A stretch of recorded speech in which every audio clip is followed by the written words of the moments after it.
You ever look out your front window and see a $60,000 SUV sitting in the middle of your lawn like it owns the place? Yeah. Now imagine it's not even yours, and you legally can't move it, because it's a lawn ornament. That's where I ended up. But it didn't start there. It started the day Karen Brewster moved into Willow Glen Estates. At first, she just seemed like your average, over-smiling neighbor. You know the type, passive-aggressive hugs, bakes cookies with judgment baked in. But then came the complaints. Your hedge is a little low. Is that a wind chime? It's distracting. Whatever. I brushed it off. I just wanted peace. But peace clearly wasn't what Karen moved here for. The first time she parked her shiny silver SUV on my lawn, half on the grass, half on my driveway, I thought maybe she just misjudged the angle. Gave her the benefit of the doubt. Left a polite note on her windshield asking her not to park on the lawn. The note disappeared. But her SUV, still there the next morning, and the one after that. Then it became daily. Tire tracks gouged into my grass like some drunk tractor had passed through. I tried to catch her outside, but every time she saw me, she'd smile like a Stepford wife and hop in her car before I could say a word. Still, I stayed civil. Sent a formal email to the HOA, hoping maybe a little peer pressure would nudge her into acting like a normal adult. Days turned into weeks, and not only did nothing change, she started parking further into the lawn, like she was challenging me. One evening I finally rang her doorbell. She answered in a flower-covered apron, fake smile already loaded. I calmly explained the cost and effort it took to maintain the lawn. She blinked at me, all innocence, then said, "It's just grass, darling. Maybe if you weren't so uptight, you'd appreciate the character." Character. It took everything in me not to lose it right there. I suggested she use the street, plenty of space. She tilted her head and said, "But it's so far to walk," then closed the door. I stood on my porch that night, staring at her SUV under the streetlight like it was mocking me. And things only got worse. Her friends started doing the same. Overflow parking, right on my garden bed. I posted a "Please do not park on grass" sign. It vanished overnight. The HOA responded with a cookie-cutter email. "We are reviewing concerns." But nothing happened. And then, this was the kicker, a bright orange HOA violation appeared on my door. For improper lawn maintenance. My jaw dropped. Karen destroyed my lawn, and now I was getting fined.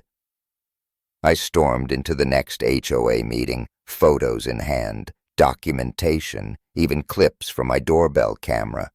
Karen was already there, sitting smug in the front row. I laid it all out. The ruts, the destruction, the sign theft. The room went quiet. Then Karen, voice dripping with that syrupy charm, said, "It's just sad he can't take care of his property. It really affects everyone's home values." A few nervous nods. The board thanked me for my input, suggested we find peaceful resolution, and moved on. That night I realized this wasn't about the lawn anymore. It was about control. Karen didn't just want to be annoying. She wanted to win. And she wasn't doing it alone. I dug deeper. Turns out Karen was on the HOA's architectural committee. That's the same group that approves landscaping, maintenance, and, surprise, hands out violations. She had access to resident complaints, power to issue fines, and guess what? Every landscaping contract the HOA issued went to a company registered under her maiden name. I pulled the receipts, literally, Payments from HOA funds going to a ghost company with no website, no reviews, and a business address matching Karen's previous residence. She'd been running a racket, funneling fines into her own pocket while the rest of us tiptoed around her SUVs and fake rules. So I played the long game. I started keeping records, installed hidden cameras, caught her measuring my trash can distance from the curb with a tape measure.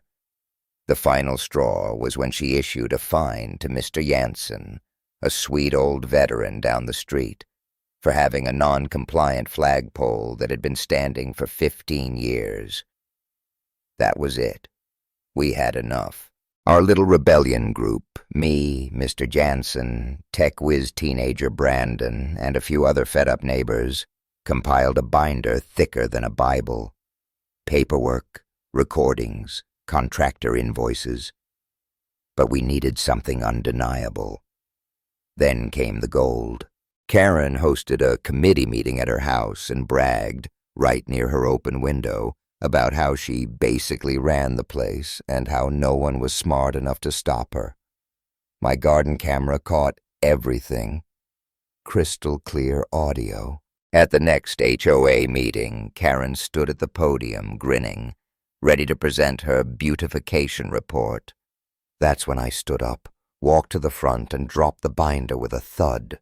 "Karen," I said, "before you finish, I think we should take a closer look at where those beautification funds are actually going." Her smile twitched. "And what exactly are you implying?" she asked sweetly. Brandon stood up next, waving a flash drive.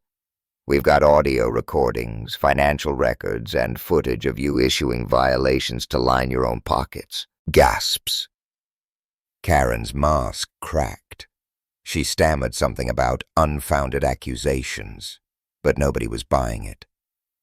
The board whispered furiously. Karen tried to pack up her things and leave, but her clipboard slipped, scattering papers across the floor like confetti at a funeral. Now you'd think that was the satisfying end of it, but I wasn't done. Not yet.